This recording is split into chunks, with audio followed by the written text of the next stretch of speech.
ಪ್ರಸಾದ್ ಅವರ ಮನೆ ಹಂಚಿನ ಮನೆ ಆದ್ರೂ ಒಂದು ದೊಡ್ಡ ಕೋಟೆಯ ಹಾಗಿರುತ್ತದೆ. ಆ ಮನೆಯಲ್ಲಿ ಅತ್ತೆ ಶಾರದಾ ಬಹಳ ಕಠಿಣವಾಗಿರುತ್ತಾಳೆ. ಮನೆ ಕೆಲಸವಾದರೂ ಆಚಾರಗಳಾದರೂ ಆಕೆ ಹಾಕಿದ ಗೆರೆಯನ್ನು ದಾಟಲು ಯಾರೂ ಸಾಹಸ ಪಡುತ್ತಾ ಇರಲಿಲ್ಲ. ಪ್ರಸಾದ್ ಮಾತ್ರ ಬಹಳ ನಿಧಾನವಂತ. ವಿಶೇಷವೇನು ಅಂದರೆ 3 ಸೊಸೆಯರು ಗರ್ಭವತಿಯರೇ. ಅದರಲ್ಲಿ ದೊಡ್ಡ ಸೊಸೆ ಅನಾಮಿಕಂಗೆ ತಿಂಗಳು ತುಂಬಿರುತ್ತದೆ.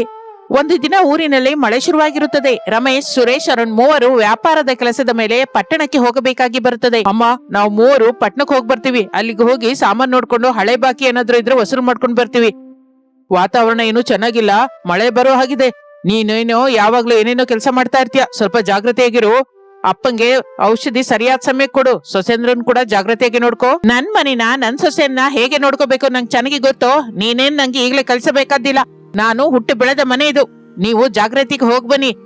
ಆ ಪಟ್ಟಣದಲ್ಲಿ ಯಾರು ಹೇಗಿರ್ತಾರೋ ಏನೋ, ಯಾರ ಹತ್ರನೂ ಮೋಸ ಹೋಗ್ಬೇಡಿ. ಅನಾಮಿಕಂಗೇನೋ 9ನೇ ತಿಂಗಳು. ಯಾವ ಕ್ಷಣದಲ್ಲಾದ್ರೂ ನೋವು ಬರ್ಬೋದು. ನೀವೇನೇನೋ ಕುಂಟು ನೆಪ ಹಾಕಿ ತಡ ಮಾಡದೆ ಬೇಗ ಮನೆಗ್ ಸೇರ್ಕೊಳ್ಳಿ. ಹಾಗೆ ಅಮ್ಮ, ನೀನ್ ಹೇಳ್ದಾಗೆ ಮಾಡ್ತೀವಿ. ಆದ್ರೆ ನೋಡು, ಅವನಿ ಅಂಜಲಿರು ಕೂಡ ಗರ್ಭವತಿಯರಲ್ಲ. ಅವರಿಬ್ಬರಿಗೂ ಈಗ 5ನೇ ತಿಂಗಳು. ಹೆಚ್ಚು ಶ್ರಮ ಪಡಬಾರ್ದು ಅಂತ ಡಾಕ್ಟರ್ ಕೂಡ ಹೇಳಿದ್ದಾರೆ. ಅವ್ರ ಜೊತೆ ಏನೇನೋ ಕೆಲಸ ಮಾಡಿ ಅವ್ರಿಗೆ ಕಷ್ಟ ಕೊಡ್ಬೇಡ. ನಾನು ಅವ್ರನ್ನ ಏನೋ ರಾಚಿ ರಂಪ ಮಾಡೋ ಹಾಗೆ ಹೇಳ್ತಾ ಇದ್ದೀರಲ್ರು. ಗರ್ಭವತಿ ಅಂತ ದಿನವೆಲ್ಲ ಮಂಚದ ಮೇಲೆ ಮಲಗಿದ್ರೆ ಹುಟ್ಟುವ ಮಗುಗೆ ಒಳ್ಳೇದಲ್ಲ. ಅವರ ಆರೋಗ್ಯ ಕೂಡ ಒಳ್ಳೇದಲ್ಲ. ಕದಲದೆ ಮಲ್ಕೊಂಡ್ರೆ ಖಂಡಗಳು ಹಿಡ್ಕೊಳ್ಳುತ್ತೆ. ಸ್ವಲ್ಪ ಆ ಕಡೆ ಈ ಕಡೆ ಓಡಾಡ್ಕೊಂಡು ಚಿಕ್ಕ ಪುಟ್ಟ ಕೆಲಸ ಮಾಡಿದ್ರೆ ಸುಖ ಪ್ರಸವವಾಗತ್ತೆ. ನೀವು ಮೊದ್ಲು ಹೊರಡಿ, ನನ್ ಕೆಲ್ಸ ನಾನ್ ನೋಡ್ಕೋತೀನಿ. ಸರಿ ಅಮ್ಮ, ನಾವು ಹೋಗ್ ಬರ್ತೀವಿ. ಅಪ್ಪ, ಔಷಧಿ ಹಾಕೊಂಡ್ರ? ನಾವು ಬೇಗನೆ ಬರ್ತೀವಿ. ಜಾಗ್ರತೆ. ಅಪ್ಪ ಮಗನೇ, ಮಳೆ ಬಹಳ ಬೀಳೋ ಹಾಗಿದೆ. ಕೊಡೆ ತಗೊಂಡ್ ಹೋಗಿ. ಆ ಪಟ್ಟಣದಲ್ಲಿ ಟ್ರಾಫಿಕ್ ಹೆಚ್ಚಾಗಿರುತ್ತೆ. ರೋಡ್ ದಾಟುವಾಗ ನೋಡ್ಕೊಂಡ್ ಹೋಗಿ. ಕೆಲಸ ಪೂರ್ತಿ ಆಗುತ್ತಲ್ಲ, ಇನ್ನೇನೋ ಆಲೋಚಿಸದೆ ಬೇಗ ಮನೆಗ್ ಬನ್ನಿ. ಹಾಗೆ ಅಂದುಕೊಳ್ಳುತ್ತಾ 3 ಮಕ್ಕಳು ಪಟ್ಟಣಕ್ಕೆ ಹೋಗುತ್ತಾರೆ. ಅವರು ಹೋದ ಸ್ವಲ್ಪ ಹೊತ್ತಿಗೆ ಮಧ್ಯಾಹ್ನದಿಂದ ವಾತಾವರಣ ಪೂರ್ತಿಯಾಗಿ ಬದಲಾಗಿ ಹೋಗುತ್ತದೆ.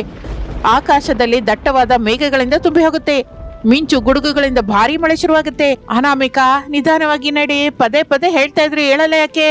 ತಿಂಗಳು ತುಂಬಿದವಳು, ಆ ಭಾರ ಎತ್ತಬೇಡ. ನಿನ್ ಕೈಲಾಗದೆ ಇದ್ರೆ ಅವನಿಗೋ ಅಂಜಲಿಗೋ ಹೇಳು, ಅವ್ರು ಮಾಡ್ತಾರೆ. ಅವನಿ, ಅಂಜಲಿ, ನೀವಿಬ್ಬರು ಆ ತರಕಾರಿನ ಹಚ್ಚಿಡಿ. ನಾನ್ ಹೋಗಿ ಅಕ್ಕಿ ತೊಳೆದಿರ್ತೀನಿ.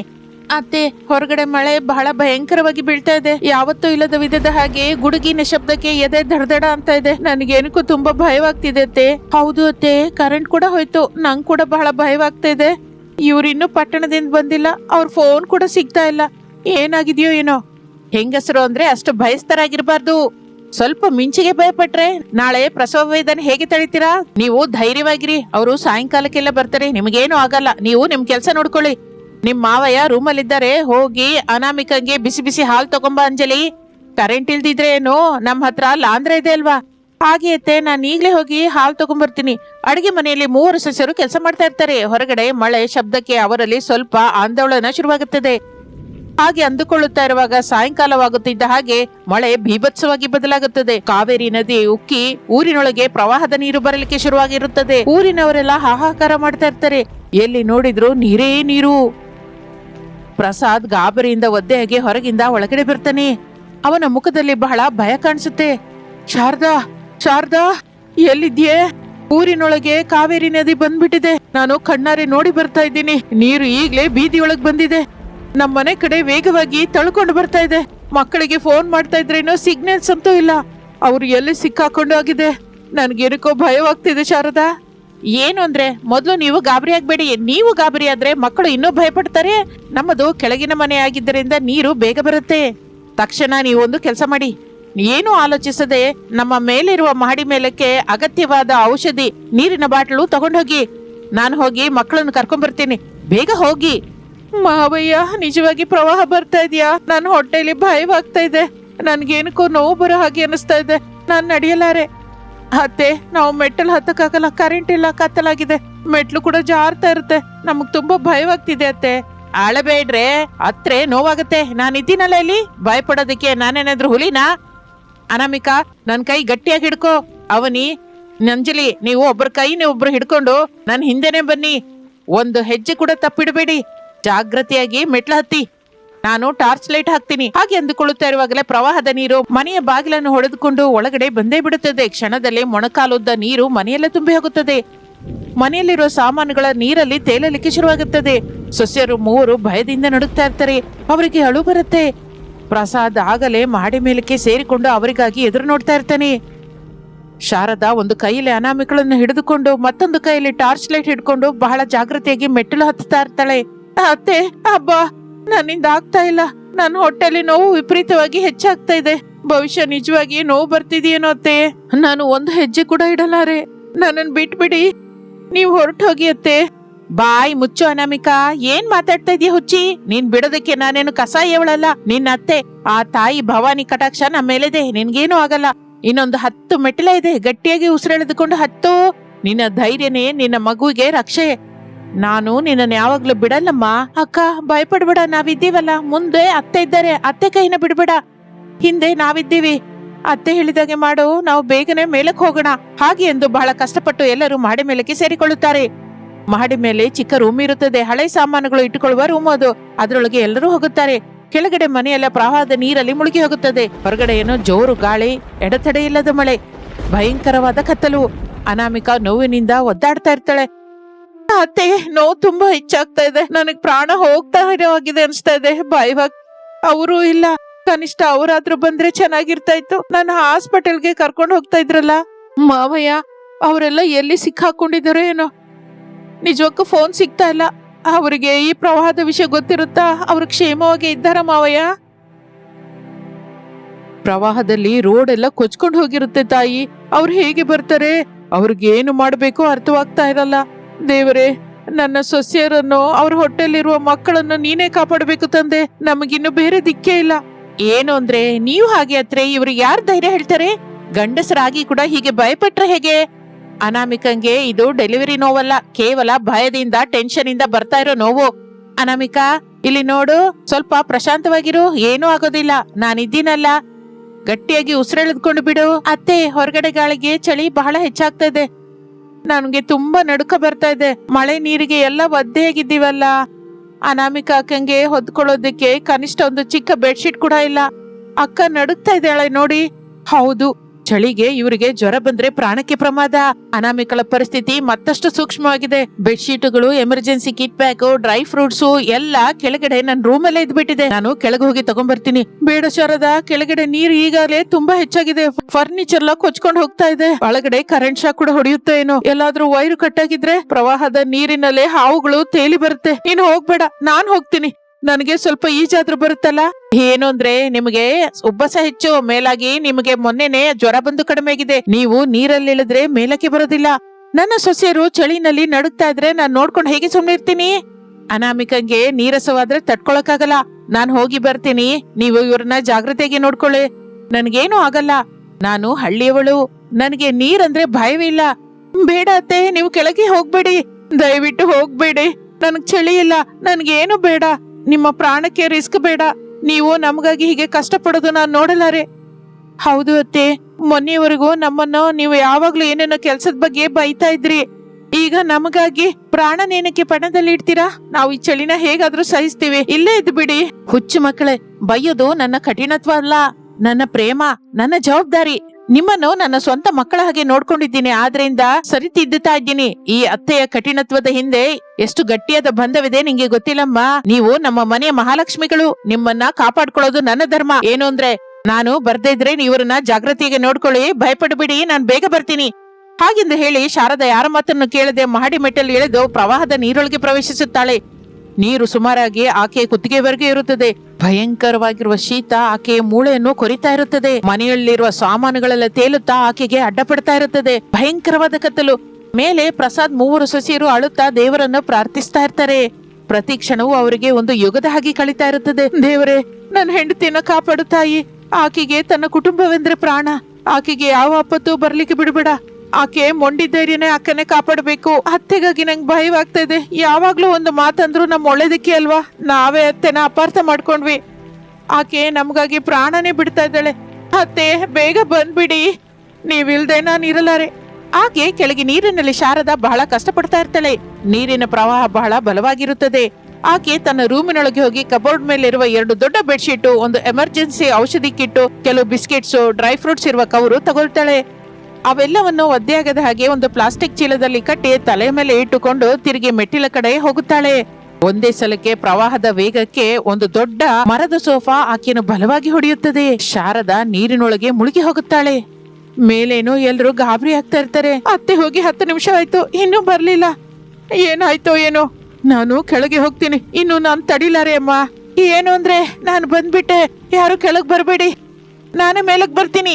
ಹಾಗೆ ಅನ್ನೋತ ಶಾರದಾ ಚೀಲವನ್ನು ಮಾಡೆ ಮೇಲೆ ಬಿಸಾಕಿ ವಿಪರೀತವಾಗಿ ಆಯಾಸ ಪಡುತ್ತಾ ಮೇಲಕ್ಕೆ ಬರುತ್ತಾಳೆ. ಆಕೆಗೆ ಏಟು ತಗುಲಿದ ಜಾಗದಲ್ಲಿ ಗಾಯವಾಗಿ ರಕ್ತ ಬರ್ತಾ ಇರುತ್ತದೆ. ಚಳಿಗೆ ವಿಪರೀತವಾಗಿ ನಡುತ್ತಾಳೆ ಶಾರದಾ. ಆಕೆಯನ್ನು ನೋಡುತ್ತಲೇ ಸೊಸೆ ರುಮ್ಮವರು ಆಕೆಯನ್ನು ಹಿಡ್ಕೊಂಡು ಬೋರನ್ನೇ ಹೇಳ್ತಾರೆ. ಅತ್ತೆ, ಏನತ್ತೆ ಏಟು, ರಕ್ತ ಕೂಡ ಬರ್ತಾ ಇದೆ, ನಮ್ಗಾಗಿ ನಿಮ್ಮ ಪ್ರಾಣನ ಕಳ್ಕೊತೀರಾ? ನಿಮ್ಮನ್ನ ಹೀಗೆ ನೋಡ್ತಾ ಇದ್ರೆ ನನ್ನ ಎದೆ ನಿಂತು ಹೋಗುತ್ತೆ. ನನ್ಗೇನಾಗಿಲ್ಲಮ್ಮ, ಸ್ವಲ್ಪ ಏಟು ತಗಲಿದೆ ಅಷ್ಟೇ.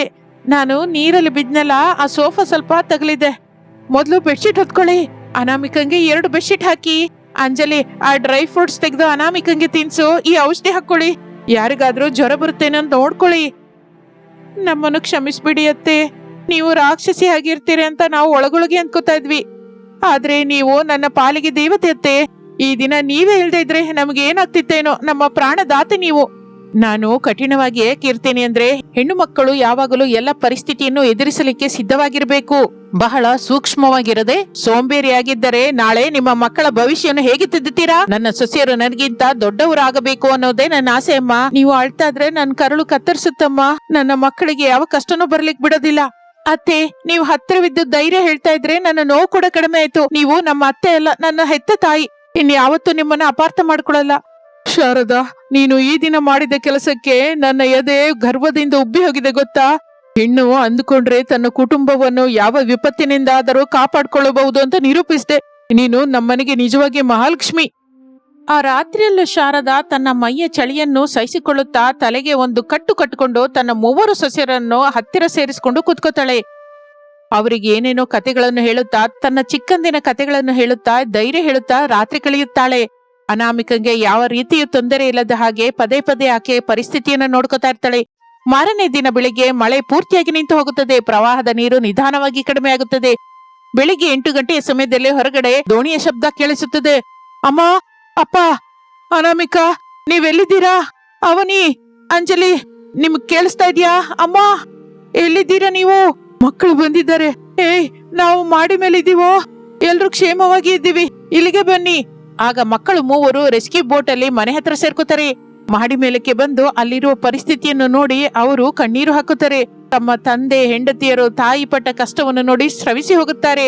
ಶಾರದಳ ತಲೆಗಿರುವ ಗಾಯ ನೋಡಿ ರಮೇಶ್ ಓಡ್ಕೊಂಡು ಬರ್ತಾನೆ. ಅಮ್ಮ, ಏನಮ್ಮ ಇದು? ನಿನ್ಗೆ ಏಟ್ ಹೇಗೆ ತಗುಲ್ತು? ನಿನ್ನ ಹೀಗೆ ನೋಡ್ತಾ ಇದ್ರೆ ನನ್ ಪ್ರಾಣ ಹೋಗುತ್ತೆ. ಅನಾಮಿಕಾ, ನಿನ್ ಕ್ಷೇಮವೇನಾ? ನಿನ್ಗೇನು ಆಗಿಲ್ವಲ್ಲ? ನಾನು ಕ್ಷೇಮವಾಗಿ ಇದ್ದೀನಿ ರೀ, ಆದ್ರೆ ನಿಮ್ಮ ಅಮ್ಮನವರು ನಿನ್ನೆ ರಾತ್ರಿ ನಮಗಾಗಿ ಪ್ರಾಣವನ್ನು ಬಿಟ್ಟು ಕಾಪಾಡಿದ್ದಾರೆ ರೀ. ಕೆಳಗಡೆ ಪ್ರವಾಹದ ನೀರಿನಲ್ಲಿ ಮುಳುಗೋಗಿದ್ರು, ಗಾಯಪಟ್ಟು ಮತ್ತು ನಮಗಾಗಿ ಬೆಡ್ಶೀಟ್ ಔಷಧಿ ತಂದಿದ್ದಾರೆ. ಆಕೆ ಇಲ್ದೇ ಇದ್ರೆ ನಾನು, ನನ್ನ ಹೊಟ್ಟೆಲಿರುವ ಮಗು, ಅವನಿ, ಅಂಜಲಿ ಯಾರು ಬದುಕ್ತಾನೆ ಇರ್ಲಿಲ್ಲ. ಆಕೆ ನಮಗೆ ಪುನರ್ಜನ್ಮ ಕೊಟ್ರು. ಅಮ್ಮ, ನೀನ್ ಯಾವಾಗಲೂ ಅರ್ಥ ಮಾಡ್ಕೊಳ್ದೆ ಹೋದೆ ಅಮ್ಮ. ನಿನ್ನ ಕಠಿಣತ್ವದ ಹಿಂದೆ ಎಷ್ಟು ದೊಡ್ಡ ಮನಸ್ಸಿದೆಯಾ ಅಂತ ಈಗ ಅರ್ಥವಾಯ್ತು. ನಮ್ಮನ್ನು ಕ್ಷಮಿಸಮ್ಮ. ಹೌದು ಅಮ್ಮ, ನಮ್ಮನ್ನ ಕ್ಷಮಿಸು. ನಿನ್ನನ್ನು, ಅಪ್ಪನ, ಸೊಸೆಯನ್ನ ಈ ಕಷ್ಟದಲ್ಲಿ ಬಿಟ್ಟು ಹೋದ್ವಿ. ನಾವು ಇದ್ದಿದ್ರೆ ನಿಮಗೆ ಈ ಪರಿಸ್ಥಿತಿ ಬರ್ತಾನೆ ಇರ್ಲಿಲ್ಲ. ಹುಚ್ಚು ಮಕ್ಕಳೇ, ನಾನು ತಾಯಿ ಕಂಡ್ರು ತಾಯಿ. ತಾಯಿ ತನ್ನ ಮಕ್ಕಳಿಗಾಗಿ ಏನಾದ್ರೂ ಮಾಡ್ತಾಳೆ. ನನ್ನ ಸೊಸೆಯರು ನನ್ನ ಪ್ರಾಣ ಕಂಡ್ರು ಅವರನ್ನು ರಕ್ಷಿಸುವುದು ನನ್ನ ಜವಾಬ್ದಾರಿ ಅಲ್ವಾ? ಇನ್ನು ನಿಮ್ ಹೆಂಡತಿಯರನ್ನ ಜಾಗ್ರತೆಯಾಗಿ ದೋಣಿಗೆ ಹಬ್ಸಿ ಅನಾಮಿಕಳನ್ನ ತಕ್ಷಣ ಹಾಸ್ಪಿಟಲ್ ಚೆಕ್ ಮಾಡಿಸ್ಬೇಕು. ಬನ್ನಿ, ತಡ ಮಾಡಬೇಡಿ. ಬನ್ರು, ಎಲ್ರು ಸೇರಿ ಹೋಗೋಣ. ಈ ಪ್ರವಾಹ ನಮ್ಮ ಮನೆಯನ್ನು ಮುಚ್ಚಿದರೂ ನಮ್ಮ ಮನಸ್ಸಿನಲ್ಲಿರುವ ತಪ್ಪು ತಿಳುವಳಿಕೆನ ಓಡಿಸಿದೆ. ನಾವು ಮೊದಲಿಗಿಂತ ಗಟ್ಟಿಯಾಗಿ ಒಂದಾಗಿದ್ದೀವಿ. ಹಾಗೆ ರೆಸ್ಕ್ಯೂ ಸಿಬ್ಬಂದಿಯ ಸಹಾಯದಿಂದ ಎಲ್ಲರೂ ಸುರಕ್ಷಿತವಾದ ಜಾಗಕ್ಕೆ ಸೇರಿಕೊಳ್ಳುತ್ತಾರೆ. ಅನಾಮಿಕಳನ್ನು ತಕ್ಷಣ ಹಾಸ್ಪಿಟಲ್ಗೆ ಸೇರಿಸುತ್ತಾರೆ. ಆ ನಂತರ ಕೆಲವು ದಿನಕ್ಕೆ 3 ಸೊಸೆಯರು ಮುತ್ತಿನಂತ ಮಗುವಿಗೆ ಜನ್ಮ ಕೊಡುತ್ತಾರೆ. ಆಗಿನಿಂದ ಆ 3 ಸೊಸೆಯರು ತಮ್ಮ ಅತ್ತೆಯಾದ ಶಾರದಳನ್ನು ದೇವತೆ ಹಾಗೆ ಪೂಜಿಸಲಿಕ್ಕೆ ಶುರು ಮಾಡುತ್ತಾರೆ. ಅತ್ತೆಯ ಕಠಿಣತ್ವದ ಹಿಂದೆ ಇರುವ ಅಪಾರವಾದ ಪ್ರೇಮ, ಜವಾಬ್ದಾರಿಯನ್ನು ಅವರು ಪೂರ್ತಿಯಾಗಿ ಅರ್ಥ ಮಾಡ್ಕೋತಾರೆ. ಶಾರದಾ ತನ್ನ ಮೊಮ್ಮಕ್ಕಳ ಜೊತೆ, ಮಕ್ಕಳು ಸೊಸೆಯರ ಜೊತೆ ಎಷ್ಟೋ ಆನಂದದಿಂದ, ಸುಖ ಸಂತೋಷದಿಂದ ಜೀವಿಸಲಿಕ್ಕೆ ಶುರು ಮಾಡುತ್ತಾಳೆ. ಇದು ಇಂದಿನ ಕತೆ. ಮತ್ತೊಂದು ಆಸಕ್ತಿಕರವಾದ ಕತೆ ಜೊತೆ ಮತ್ತೆ ಸೇರೋಣ. ಅಲ್ಲಿವರೆಗೂ ವಿರಾಮ. ನಮಸ್ತೆ. ಪ್ರಸಾದ್ ಅವರ ಕುಟುಂಬದಲ್ಲಿ ಅನಾಮಿಕಾ ಬಡ ಕುಟುಂಬದಿಂದ ಬಂದ ಪದ್ಧತಿಯುಳ್ಳ ಹುಡುಗಿ. ರಮೇಶನ ಸಂಪಾದನೆ ಕಡಿಮೆ ಆಗಿದ್ದರಿಂದ ಅವರು ಅತ್ತೆ ಮಾವನ ಜೊತೆ ಸೇರಿ ಒಂದು ಹಂಚಿನ ಮನೆಯಂತ ಚಿಕ್ಕ ಮನೆಯಲ್ಲಿ ಇರುತ್ತಾರೆ. ಆದರೆ ಅವನಿ ಅಂಜಲಿ ಇಬ್ಬರು ಬಹಳ ಧನಿಕ ಕುಟುಂಬದಿಂದ ಬಂದವರು. ಅನಾಮಿಕಾ ಚಿಕ್ಕ ಮನೆ ಪಕ್ಕದಲ್ಲಿ ಅವರು ಒಂದು ದೊಡ್ಡ ವಿಲಾಸವಂತವಾದ ಬಂಗಲೆಯನ್ನು ಕಟ್ಟಿಕೊಂಡು ಬಿಡಿಬಿಡಿಯಾಗಿ ಲಕ್ಸುರಿ ಜೀವನವನ್ನು ಕಳೀತಾ ಇರ್ತಾರೆ. ಅಂತಸ್ತುಗಳ ಬಂಗಲೆಯ ಮುಂದೆ ಅನಾಮಿಕಳ ಮನೆ ಬಹಳ ಚಿಕ್ಕದಾಗಿ ಕಾಣಿಸ್ತಾ ಇರುತ್ತದೆ. ಇದರಿಂದ ಅವನಿ ಅಂಜಲಿಯರಿಗೆ ಅನಾಮಿಕಾ ಅಂದರೆ ಸ್ವಲ್ಪ ಕ್ಷುಲ್ಲಕವಾದ ಭಾವನೆ ಇರ್ತಾ ಇತ್ತು. ಒಂದು ದಿನ ಬೆಳಿಗ್ಗೆ ಅನಾಮಿಕಾ ಮನೆ ಗುಡಿಸುತ್ತಾ ಇರುವಾಗ ಪಕ್ಕದಲ್ಲೇ ಇರುವ ದೊಡ್ಡ ಬಂಗಲೆಯ ಬಾಲ್ಕನಿಯಲ್ಲಿ ನಿಂತುಕೊಂಡು ಅವನಿ ಅಂಜಲಿ ಕಾಫಿ ಕುಡಿಯುತ್ತಾ ಮಾತಾಡ್ತಾ ಇರ್ತಾರೆ. ನೋಡಿದ್ಯಾ ಅಂಜಲಿ, ನಮ್ಮ ದೊಡ್ಡಕ್ಕ ಅನಾಮಿಕಾ ಬೆಳಿಗ್ಗೆನೆ ಎದ್ದು ಆ ಚಿಕ್ಕ ಹಂಚಿನ ಮನೆ ಒರೆಸೋದಕ್ಕೆ ಎಷ್ಟು ಕಷ್ಟಪಡ್ತಾ ಇದ್ದಳು. ನಮ್ ಹಾಗೆ ಒಂದು ಕೆಲಸದವಳನ್ನ ಇಟ್ಕೊಳ್ಳುವ ಸಾಮರ್ಥ್ಯ ಕೂಡ ಇಲ್ಲ ಪಾಪ. ಹೌದು ಅವನಿ, ನಿಜಕ್ಕೂ ಆ ಚಿಕ್ಕದಾದ ಮನೆಯಲ್ಲಿ 4 ಜನ, 2 ಮಕ್ಕಳು ಹೇಗಿರ್ತಾರೋ ನನಗೆ ನಿಜಕ್ಕೂ ಅರ್ಥವಾಗ್ತಿಲ್ಲ. ಮೇಲಾಗಿ ಈ ದಿನದಲ್ಲಿ ಕೂಡ ಆ ಹಳೆ ಕಾಲದ ಪದ್ಧತಿಗಳೇನೋ. ನಮ್ಮ ಬಂಗ್ಲೆ ನೋಡು ಎಷ್ಟು ವಿಶಾಲವಾಗಿದೆಯೋ, ಯಾವ ರೂಮಿಗೂ ಆ ರೂಮಿಗೆ ಎಸಿಗಳು. ಅವನಿ ಅಂಜಲಿ ಶುಭೋದಯ, ಕಾಫಿ ಕುಡಿದಿರಾ? ಮನೆ ಚಿಕ್ಕದಾದ್ರೂ ಮನಸ್ಸುಗಳು ದೊಡ್ಡದಾಗಿದ್ರೆ ಸಾಕಮ್ಮ. ಇದ್ದದ್ರಲ್ಲೇ ತೃಪ್ತಿಯಾಗಿ ಬದುಕೋದು ನಮ್ಗೆ ಅಭ್ಯಾಸನೇ ಅಲ್ವಾ? ಹೋಗ್ಲಿ ಬಿಡು ಅಕ್ಕಯ್ಯ, ಇಲ್ಲದವ್ರು ಯಾವಾಗಲೂ ತೃಪ್ತಿ ಬಗ್ಗೆನೇ ಮಾತಾಡ್ತಾರೆ. ಆದ್ರೆ ಈ ಸಮಾಜದಲ್ಲಿ ದುಡ್ಡು, ದೊಡ್ಡ ಮನೆ ಇಲ್ದೇ ಇದ್ರೆ ಯಾರೋ ಗೌರವಿಸಲ್ಲ ಗೊತ್ತಾ? ಆದ್ರೂ ಅಕ್ಕಯ್ಯ, ನಿನ್ನ ಮಕ್ಕಳು ಹರೀಶ್ ಭವ್ಯರು ನಮ್ಮ ಮಕ್ಕಳ ಜೊತೆ ಆಡ್ಕೊಳ್ಳೋದಕ್ಕೆ ನಮ್ ಬಂಗಲೆ ಒಳಗೆ ಬಂದ್ರೆ ನಮ್ಮ ಬೆಲೆ ಬಾಳುವ ಗೊಂಬೆಗಳು ಹಾಳು ಮಾಡ್ತಾರೆ ಅಂತ ನನಗ್ ಸ್ವಲ್ಪ ಭಯವಾಗ್ತಾ ಇದೆ. ಅವರಿಗೆ ಸ್ವಲ್ಪ ಹೇಳು ನಮ್ ಮನೆ ಕಡೆ ಬರಬೇಡ ಅಂತ. ಸರಿ ಅಮ್ಮ, ಮಕ್ಕಳಲ್ವಾ ಅಂತ ನಿಮ್ಮ ಕಡೆ ಬಂದಿದ್ದಾರೆ ಅಷ್ಟೇ. ಇನ್ನು ಮೇಲೆ ಅವರನ್ನ ಮನೆಗೆ ಕಳ್ಸಲ್ಲ ಬಿಡು. ನಮ್ಮ ಚಿಕ್ಕ ಮನೆಯಲ್ಲೇ ಅವರು ಆಡ್ಕೋತಾರೆ, ಅದೇ ಅವರಿಗೆ ಪ್ರಪಂಚ. ಹಾಗೆ ಅನಾಮಿಕಾ ತನ್ನ ವಾರಗಿತ್ಯರ ಮಾತುಗಳಿಗೆ ದುಃಖಪಟ್ಟರು ಮುಖದ ಮೇಲೆ ನಗುನ ಅಲ್ಲಾಡಿಸದೆ ತನ್ನ ಕೆಲಸ ತಾನು ಮಾಡಿಕೊಳ್ತಾ ಇರ್ತಾಳೆ. ಇಷ್ಟರಲ್ಲಿ ಮನೆಯೊಳಗಿಂದ ಅತ್ತೆ ಶಾರದಾ, ಮಾವ ಪ್ರಸಾದ್ ಹೊರಗೆ ಬರ್ತಾರೆ. ಅಮ್ಮ ಅನಾಮಿಕಾ, ಏನಮ್ಮ ಬೆಳಗ್ಗೆನೆ ಆ 2 ಜೊತೆ ಮಾತು? ಅವರು ಧನವಂತರು ಅನ್ನುವ ಗರ್ವದಿಂದ ಇರ್ತಾರೆ, ಅವ್ರ ಜೊತೆ ನಮಗೇನು ಹೋಲಿಕೆ? ನಮ್ಮ ದೊಡ್ಡ ಸೊಸೆ ಬಂಗಾರಮ್ಮ ಈ ಚಿಕ್ಕ ಮನೆಯಲ್ಲೇ ನಮ್ಮನ್ನು ಎಷ್ಟೋ ಆದರದಿಂದ ನೋಡ್ಕೊತಾ ಇದ್ದಾಳೆ. ಹೌದಮ್ಮ ಅನಾಮಿಕಾ, ನನ್ನ ದೊಡ್ಡ ಮಗ ರಮೇಶು ಸ್ವಲ್ಪ ಬಡವನಾದ್ರು ನೀನು ಈ ಮನೆಗೆ ಸೊಸೆಯಾಗಿ ಬಂದ ಮೇಲೆ ನಮಗೆ ಪ್ರಶಾಂತತೆ ಸಿಕ್ಕಿದೆ. ಆ ಪಕ್ಕದಲ್ಲಿರುವ ಬಂಗಲೆಯಲ್ಲಿ ನನ್ನ ಮಕ್ಕಳು ಸುರೇಶ್, ಅರುಣರು ಇದ್ರು. ಅವರು ಕನಿಷ್ಠ ನಮ್ಮನ್ನು ಮಾತು ಕೂಡ ಆಡ್ಸೋಲಿಕ್ಕೆ ಬರಲ್ಲ. ದುಡ್ಡು ಅವರ ಕಣ್ಣು ಕಟ್ಟಿದೆ ಅಮ್ಮ. ಮಾವಯ್ಯ ಹಾಗ ಅನ್ಬೇಡಿ, ಅವರು ಕೂಡ ನಮ್ಮವ್ರೇ ಅಲ್ವಾ? ಈ ದಿನವಲ್ಲದಿದ್ರು ನಾಳೆ ಆದ್ರೂ ಅವರು ತಪ್ಪು ತಿಳ್ಕೊತಾರೆ. ರಮೇಶ್ ಕಷ್ಟ ಪಡ್ತಾ ಇದ್ದಾರೆ, ಬೇಗದಲ್ಲೇ ನಮ್ಗೆ ಒಳ್ಳೆ ದಿನ ಬರುತ್ತೆ. ಹೌದಪ್ಪ, ಅನಾಮಿಕಾ ಹೇಳಿದ್ದು ನಿಜಾನೇ. ನಾನು ಬೇಗದಲ್ಲಿ ಈ ಮನೆನ ರಿಪೇರಿ ಮಾಡಿಸ್ತೀನಿ. ಈ ಮಳೆಗಾಲ ಬರೋ ಒಳಗೆ ಹಂಚುಗಳು ಬದಲಾಯಿಸಿ ಮನೆ ಗಟ್ಟಿಯಾಗಿ ಮಾಡಿಸ್ಬೇಕು. ಜಾಗೃತಿಯಾಗಿ ಮಗ, ಮಳೆಗಾಲ ಬರೋ ಹಾಗಿದೆ. ಆಕಾಶ ನೋಡು, ಆಗ್ಲೇ ಮೋಡ ಕವಿಕತಾ ಇದೆ. ಹಾಗೆ ಅಂದುಕೊಳ್ಳುತ್ತಾ ದಿನ ಕಳೆಯುತ್ತಿದ್ದ ಹಾಗೆ ವಾತಾವರಣದಲ್ಲಿ ಬದಲಾವಣೆ ಬರುತ್ತದೆ. ನೋಡ್ತಾ ಇರುವಾಗಲೇ ಮಳೆಗಾಲ ಬಂದೇ ಬರುತ್ತೆ. ಒಂದು ದಿನ ಮಧ್ಯಾಹ್ನ ಒಂದೇ ಸಲಕ್ಕೆ ಆಕಾಶ ಕಪ್ಪನೆಯ ಮೇಘದಿಂದ ತುಂಬಿ ಹೋಗುತ್ತೆ. ಮಿಂಚು, ಗುಡುಗುಗಳಿಂದ ಕೂಡಿದ ಭಾರಿ ಮಳೆ ಶುರುವಾಗುತ್ತದೆ. ಬರುತ್ತಾ ಮಳೆಯ ತೀವ್ರತೆ ಹೆಚ್ಚಾಗುತ್ತದೆ. ಅನಾಮಿಕಳ ಚಿಕ್ಕ ಮನೆ ಮಳೆ ನೀರಿನಿಂದ ತುಂಬಿ ಹೋಗುತ್ತದೆ. ಆಗ ಅನಾಮಿಕಾ ಮನೆಯಲ್ಲಿ ಮಕ್ಕಳು ಹರೀಶ್, ನವ್ಯ ಭಯದಿಂದ ಅಳುತ್ತಾ ಅನಾಮಿಕಳನ್ನ ಹಿಡ್ಕೋತಾರೆ. ಅಮ್ಮ, ನಂಗೆ ತುಂಬಾ ಭಯವಾಗ್ತಿದೆ ಅಮ್ಮ. ಆ ಗುಡುಗು ಶಬ್ದ ಕೇಳು, ಎಷ್ಟು ಭಯಂಕರವಾಗಿದೆ. ಮನೆ ಬಿದ್ದು ಹೋಗುತ್ತಾ ಅಮ್ಮ? ಹೌದು ಅಮ್ಮ, ಹೊರಗಡೆ ಮಿಂಚು ಭಯಪಡಿಸ್ತಾ ಇದೆ. ಆಕಾಶ ಒಡೆದು ಹೋಗೋ ಹಾಗಿದೆ. ನಂಗೆ ಭಯವಾಗ್ತಾ ಇದೆ.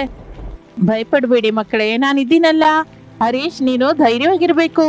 ನವ್ಯ ಚಿಕ್ಕ ಮಗು ಅಲ್ವಾ, ನೀನೇ ಅವಳಿಗೆ ಧೈರ್ಯ ಹೇಳ್ಬೇಕು. ನೀನತ್ರ ಅವಳು ಕೂಡ ಅಳ್ತಾಳಲ್ವಾ?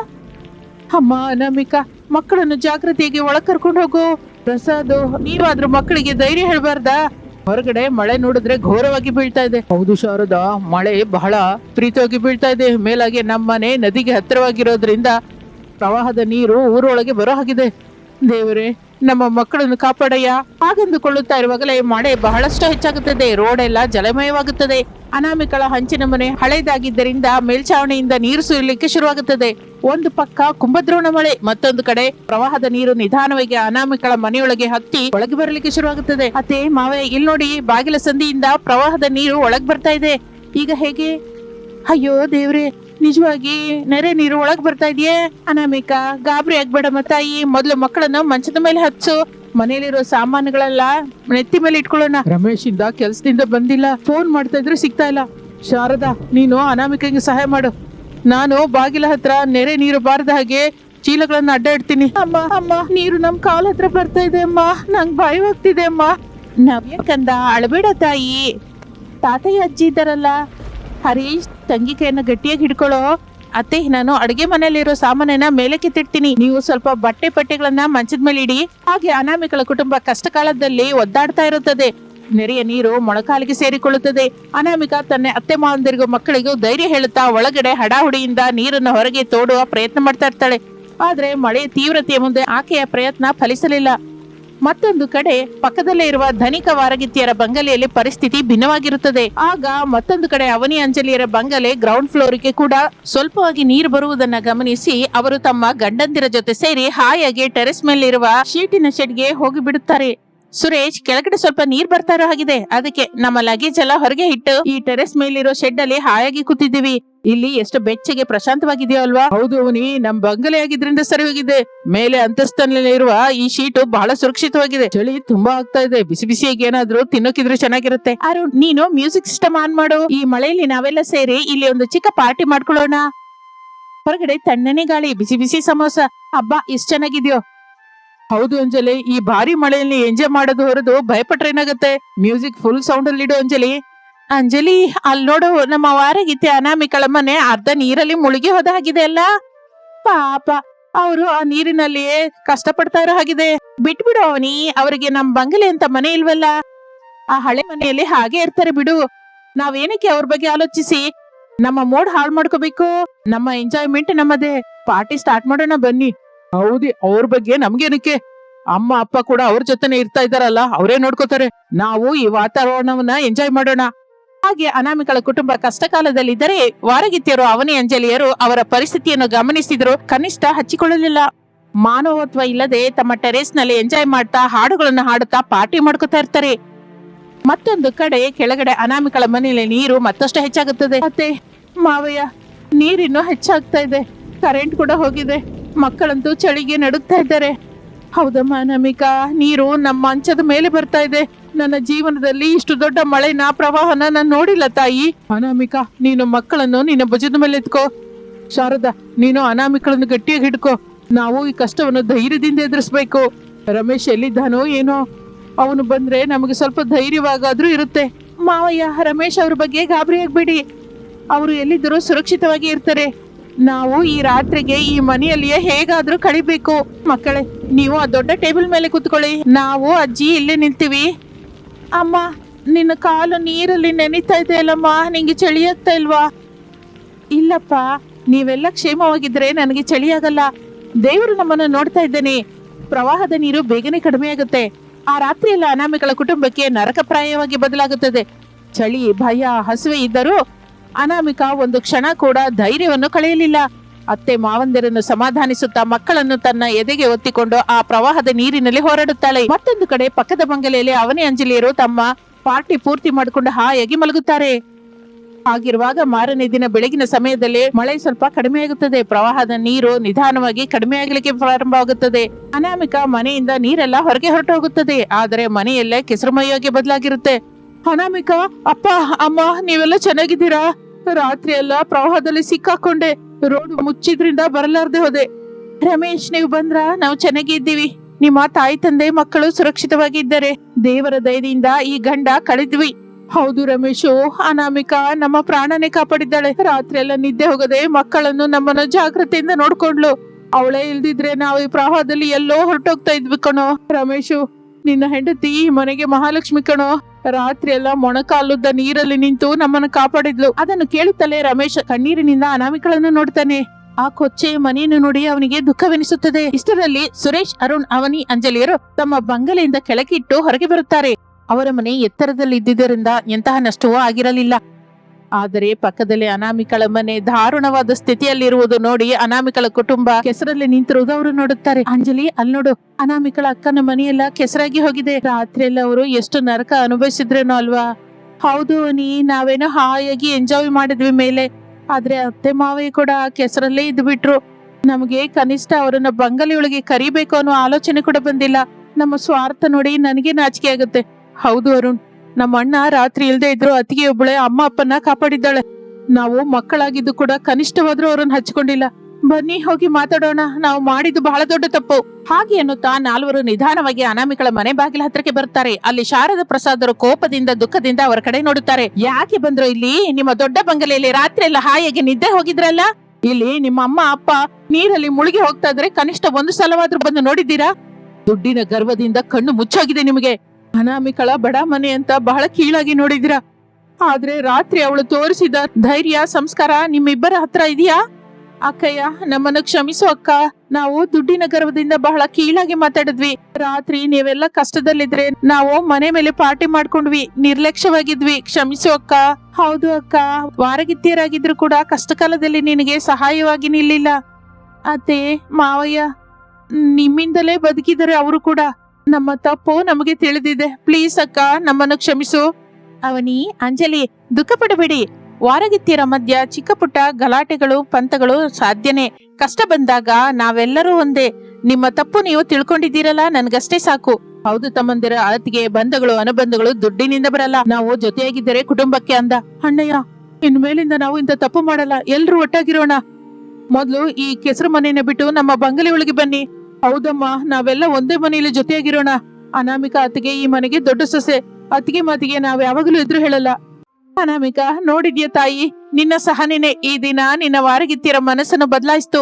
ಅತ್ತೆ, ಮಳೆ ಕಡಿಮೆ ಆದ ನಂತರ ಆಕಾಶದಲ್ಲಿ ಇಂದ್ರಧನುಸು ಬಂದ ಹಾಗೆ ಈ ಪ್ರವಾಹದ ಕಷ್ಟ ನಮ್ಮ ಕುಟುಂಬದಲ್ಲಿ ಐಕ್ಯತೆ ಅನ್ನುವ ಬೆಳಕನ್ನು ತುಂಬಿದೆ. ಇದಕ್ಕಿಂತ ನನಗೆ ಇನ್ನೇನು ಬೇಕು ಅತ್ತೆ? ಈಗಂತೂ ನನಗೆ ತುಂಬಾ ಸಂತೋಷವಾಗಿದೆ. ಹಾಗೆ ಅನಾಮಿಕಾ ತನ್ನ ಸಹಾಯದಿಂದ, ಒಳ್ಳೆತನದಿಂದ ಪ್ರವಾಹದ ಕಷ್ಟವನ್ನು ಜಯಿಸುವುದು ಅಲ್ಲದೆ ತನ್ನ ವಾರಗಿತ್ತಿಯರ ಮನಸ್ಸನ್ನು ಕೂಡ ಗೆಲ್ಲುತ್ತಾಳೆ.